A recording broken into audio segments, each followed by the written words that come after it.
Hi, and welcome to Fly Fearless and Fear Less, eliminating your fear of flying with knowledge. This will also be a paperback, an ebook, and soon to be an audiobook. It's often difficult to separate anxiety from danger because our bodies actually react in almost the same way to both of them.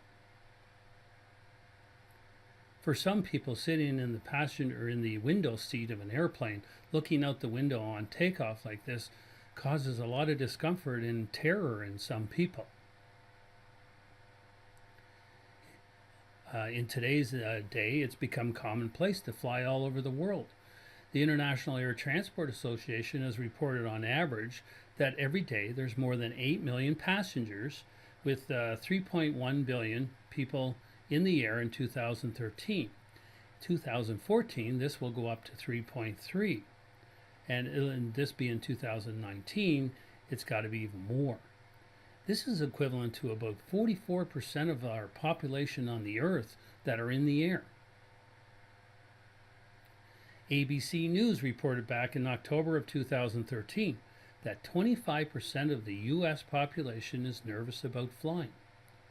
In the United States, that translates to 81.5 million people. And if you use that percentage against the 3.3 billion people that we knew that flew in 2013, this would be close to 825 million people.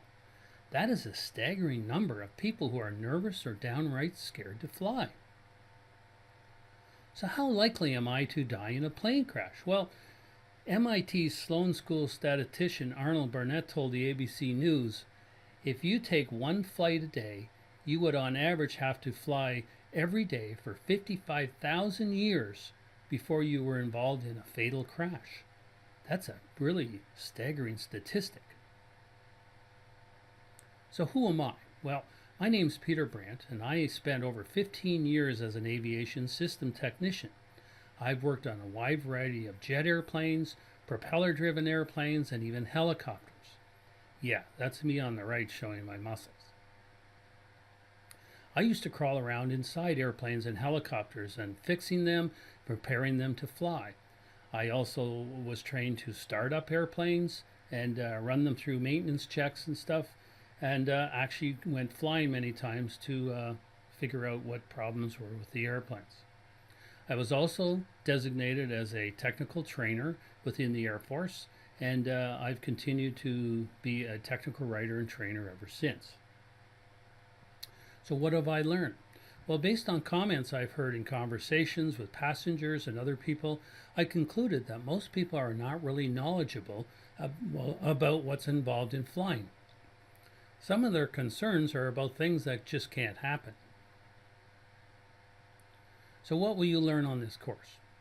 This is basically just a course for information only. There won't be any tests or anything of that nature.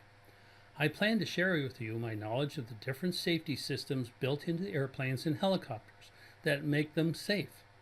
As well, I will teach you a brief history of flying. We'll look at the theory of flight and how engines work, and they're basically almost the same, and then discuss myths that seem prevalent in the flying industry. So let's get started with a brief history of flight.